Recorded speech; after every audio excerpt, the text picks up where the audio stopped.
right, welcome back, everybody. This is our part two of episode one. We had a few things that we wanted to touch base on, kind of continuing up on that, talking about cutting weight and weight management. So I'll let you kick it off, Jarrett. Yeah, sure. Thank you, Clint. So, just after watching, seeing what we talked about on the last podcast, realized that there's a few things that I wanted to touch on a little more, and I think Clint did too. That sometimes you get on a roll and you forget to mention them. So, the first one was just in talking about weight cutting and how things have changed. In my program at Ridgeline, and I'm sure at Clint at Green Canyon, and in a lot of other places, we don't want we don't want kids who are in middle school. We don't want kids who are in elementary school to be cutting weight Yeah. um, for a lot of reasons that we'll get into. But also, we don't want even at high school. Like, I don't want a kid who's a brand new wrestler to lose weight. I don't want to, or even a second year. I mean, it kind of takes you a year or two to even get competitive, and it just doesn't make sense to cut Yeah. weight when you're just learning the sport. So, yeah, Clint, if you want to get into a few of those reasons. Yeah, I mean, it kind of comes back to the whole point we were talking about last time, how we're not a weight cutting team, right? We're a wrestling team. We want to have that mindset of growth, right? Of embracing challenges, open to new ideas, trying things, working on optimizing our performance, right? We're not perfect yet. We just want to get better, right? I mean, a couple of things that I'm really trying to focus on a lot is, hey, like, let's score the next point. Let's constantly improve our position. Let's focus on getting better every day, right? It's kind of a meme, but the whole get better, 1% better every day, right? You hear that in like every single sport. It's like 1% better every day. You know, you'll be 356% better, or 365% better ever at the end of the year, or whatever, or 252% better based on the work days.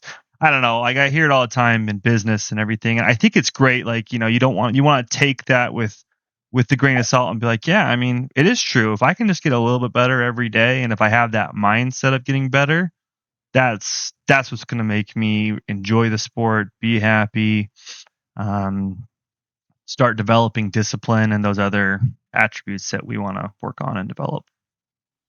Yeah, absolutely. And one of the things we were talking about before recording this, sometimes when a dad or somebody puts a lot of pressure on like an 8-year-old kid to lose weight, and maybe that kid goes and wins Tulsa Nationals, at 8 years old. Um, and but you see a lot of kids like that who don't, when they leave the sport, they don't love wrestling, and it's not hard to understand why, right? If you're 8 years old and you're having your calories restricted and you're having to run around with a big coat and a plastics on to lose weight, like, that's not fun. That's not fun even if No. you're in college doing it. No. But at least you understand it a little better in college. But for an 8-year-old kid, that's ridiculous. And so, I mean, nobody really cares if you win a huge national tournament when you're 8. And No. and so, like I said, in my program and Clint's programs, and you're seeing more and more throughout all programs, less weight cutting at the youth age. But I just wanted to make that point. Like, no kids that young should be asked to lose weight. That's ridiculous. Yeah, exactly. I mean, because especially at that young age, I mean, I know I've seen Jared's program for like the young kids and stuff. My son goes and has gone to some of his stuff. And I mean, it's a big emphasis. I think we both are on the same page. It's a big emphasis on just getting better, right? Start learning some technique and exposing yourself to everything, right? Double legs, singles, low singles, firemen's. My son loves a fireman now just from coming to practices. Did I ever do firemen's? No, but it's just like that young age. You just want to expose them to moves and stuff like that, and then making them enjoy the sport and falling in love with it. So, Yeah, yeah, and just looking back, a quick anecdote. When I was, I think, 12 years old, we went to Western Regionals, myself and my twin brother, and my dad was kind of new to the sport of wrestling, and having a twin brother. I think my brother was like the 55-pound weight class, and I was trying to get down to like the 52. and my dad didn't want us to be in the same weight class since we were twins and we would fight and whatnot in practice. So he was afraid to see what would happen in an actual match, and so he wanted to make sure we're different weights. Um, but anyway, so he was wanting me to get down, and so for a month I went on like this no sugar diet. Back then, Western Regionals was like the end of June, so it was like throughout the month of June. I remember. Nowadays it's in May, but anyway. And I look back on that and I'm like, that was so dumb. Like, why did I lose weight? And I'm not mad at my dad because he wasn't into, he was a new wrestling dad and he Yeah. was trying to split up twins. But just in my own experience, I'm like, that's dumb. I will never ask my child to do that. And, um, and I think a lot of people are learning from that. You know, that's kind of the old way, make them lose weight, get them down, but that's changing in our sport. Yeah. And kind of talk about that though. I think as you get older and your body develops more, you get more mature, especially we have our high schoolers now. If you weigh 170, 190, you're you weigh 194 and you want to get down to 190. That's not as much, I would say, cutting weight, right? That's more, hey, eat healthy, continue to work on eating healthy. And as the season goes on, you're going to lose weight just because you're getting in shape, right? I mean, wrestling's a tough sport, but then, eat healthy and run a little bit, maybe, get a small sweat going, and you'll probably lose that within right away, right? That's not even, I don't know if you want to elaborate on that a little more, because Yeah, what I'm trying to say is we're not cutting from 180, 195 to 175, right? We're just simply saying, yeah, don't fill a absolutely. bunch of junk. Yeah, no, like if you're having a hard time making the 285-pound weight class, like you could probably stand to cut some weight, right? That Yeah, would probably be healthy and good for you, right? Like yeah, as you get towards the upper weight classes, um, 5 pounds, 10 pounds, for a heavyweight is probably a good thing. So that's just to say weight cutting is not all bad, right? There might be some instances where you're like 300 pounds and it could maybe be the healthiest thing for yeah, you to lose 15 pounds. So, and if you're like a 200 pounder, 10 pounds probably isn't too bad. If you're a 150 pounder, maybe 5 pounds. So the smaller you get that, what you should or could lose gets less. But, the one thing that I've learned, and Clint has mentioned the same thing, and probably any wrestler that's ever lost weight will tell you that number one, cutting weight sucks. It's not fun. And that's kind of the reason why we're talking about limit the amount of weight you cut, only do it when it really makes sense because you don't want to get wrestlers to hate the sport, right? We want them to love the sport. But number two, um, when you cut weight, it actually teaches you a lot of discipline, right? You learn to watch your weight, and there's no, I mean, the scale doesn't lie. You either make weight or you didn't, yeah, right? And that's it. You're letting down your team, you're letting down your coach if you don't weigh or make weight, and so it's kind of it's almost like a responsibility, accountability type of thing where you learn like I gotta make weight no matter what. There's people depending on me, but also you sort of learn you learn a lot about your body and how it works, and then you learn how to handle the discomfort of hunger and thirst, um, which again isn't fun, isn't pleasant, and it should not be done all the time, right? Shouldn't be done by elementary kids, by middle school kids, shouldn't be done by new wrestlers. But if you're more experienced and it makes sense for you to cut weight, there is a valuable life lesson to be learned in discipline. So I don't know if you had more to say about that, Clint. yeah. It reminds me of that quote, being comfortable being uncomfortable, right? And I think there's a lot of stuff that goes into that, but I would just I just echo what you're saying, that I think having that focus on growth, right? And having that focus on understanding that it requires discipline to be it requires discipline to be a wrestler, right? You have to be disciplined to be a wrestler. I'd say it's a tough sport, but it's so rewarding, right? And it's only you. I mean, you're in charge of your weight, right? And sometimes that can put a lot of pressure on people.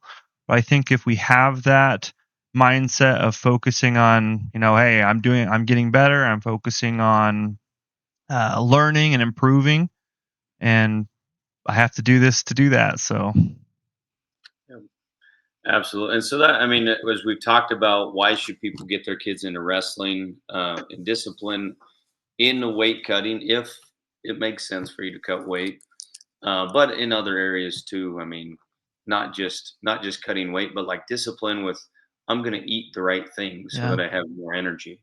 I'm going to go to bed at a decent hour so that my body recovers better. Right. That's discipline as well. So that's a huge life lesson that really carries over into whatever you do after wrestling. Right. Whatever you go into, being disciplined is going to help you be more successful. And I find us like sometimes we're on repeat talking about the same things and just trying to find those same things from different angles and making it interesting.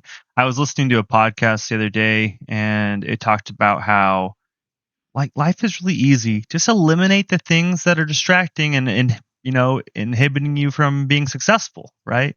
It talked about, hey, like, you're out of shape, stop eating unhealthy, start working out, right? Like if you try and like isolate it in your mind of like, hey, I'm going to eliminate these distractions, right?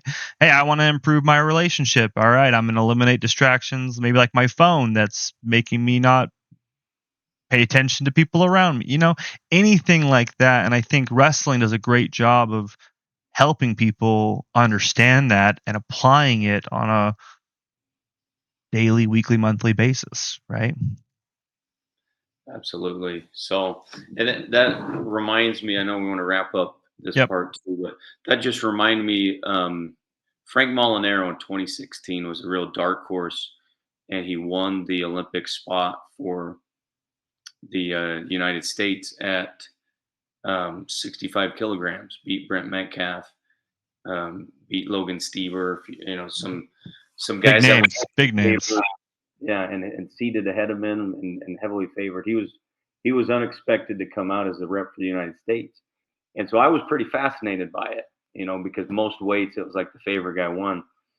But one of the so I watched his interviews and read up about him afterwards, and one of the things I loved that he said was he knew he was a dark horse going into it, right? He knew these other guys were like four-time, two-time NCAA champs, and he said, when I realized, or I realized, or maybe his coach told him that when you decide I'm going to push myself into the zone of being uncomfortable, that's when I made explosive gains in my game.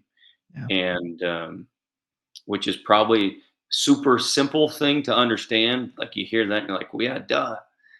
But it's so true. And the crazy thing about it is what was uncomfortable a week ago, like your body's so good at adapting, it's not uncomfortable anymore. And you to continue to make yourself uncomfortable and get those explosive gains, you kind of got to keep pushing. So, don't want to get us too far off track, but that you just made me think of that and what a cool story that was for Frank Yeah. Molinaro, and just for him to be a dark horse like that and Uh, win the spot was pretty cool. and let me add one thing to that too, because I think it's critical. Like we're coaches, right? So our job is to kind of bridge that gap of education to our wrestlers and to those that we're in contact with, and that's our main role is bridging that gap, helping them understand it and develop it. Like his coach told him, you gotta get that down. You gotta be okay with that being uncomfortable right there. But it's the individual's job to apply it, right, and be consistent about it. And that's what makes wrestling so beautiful is that personal nature of it, right? But we have one more thing to talk about on this weight cutting too. We want to talk a little bit more about the bioelectric impedance, well, that system, right? Yep. So I don't want to put anybody to sleep talking about this, so I'm going to make it short and sweet. Short and sweet. Let's go. So we talked about the formula. It's your height, your weight, your age, if you're male or female, that gets put into the the spit out of how much body fat you have. But bioelectric impedance is just they send an electric current up one leg, goes down the other leg. You can't feel it; it's painless. But based on how long it takes that electric current to go up one leg and down the other, they use that as part of the formula to determine how much body fat you have. So it's not very precise because it's only measuring, in between one foot and the other foot, right? Yeah. But and most people probably don't even need to know that or care to know that. Being a high school coach, I've dived into some of this stuff probably more than I care to admit. But that's just to give everybody an idea of the different variables that go into the body fat readout. Awesome. Well, that's perfect. And I think that kind of sums up, I would say, our part 2 of episode 1. So we'll go ahead and add this up here. And then, yeah, we'll see you next time for the next episode. Right. Thanks, Clint.